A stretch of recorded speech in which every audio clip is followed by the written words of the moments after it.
শীতের দুপুরে রোদে বসে গরম ধোয়া ওঠা ভাতের সাথে ভর্তা। আর কি চাই। আজকের ভিডিওটা তাদের জন্য যাদের ভর্তা হলে আর কিছুই চাই না। টমেটোগুলোকে দু আধখানা করে কেটে নিয়ে প্যানে বা কড়াইতে 2-4 ফোঁটা তেল ব্রাশ করে টমেটোগুলোকে দিয়ে ঢাকা দিয়ে দিলাম। লো ফ্লেমে রেখে গ্যাসের ওভেনটা 10 মিনিট পর বন্ধ করে দিলাম। দুটো শুকনো লঙ্কাকে পুড়িয়ে নিলাম। ওইদিকে টমেটোটাও কিন্তু হালকা হালকাভাবে পোড়া হয়ে গেছে। এবারে প্লেটে নিয়ে নিলাম পরিমাণ মতন নুন, তার মধ্যে পুড়িয়ে রাখা লঙ্কাগুলোকে ভালোভাবে মেখে নিলাম। এইভাবে হাত দিয়ে ভালো করে মেখে নিয়ে তারপর টমেটোর ঢাকাটা খুলবো।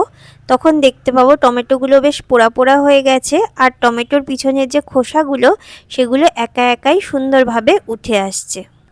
তারপরে নুন লঙ্কার সাথে টমেটোগুলোকে হাত দিয়ে চটকে ভালো করে মেখে নিলাম। ভর্তার স্বাদ কিন্তু এই হাতে মাখাতেই। হাত দিয়ে চটকে চটকে মাখতে মাখতেই জিভে জল চলে আসছে, এত সুন্দর টমেটো পোড়ার গন্ধ বেরোচ্ছে।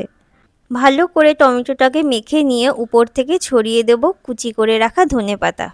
আবারও ধনেপাতাগুলোকে টমেটোর সাথে ভালো করে হাত দিয়ে মেখে নিয়ে এবারে গরম গরম ধোয়া ওঠা ভাতের সাথে পরিবেশন করলাম টমেটো ভর্তা।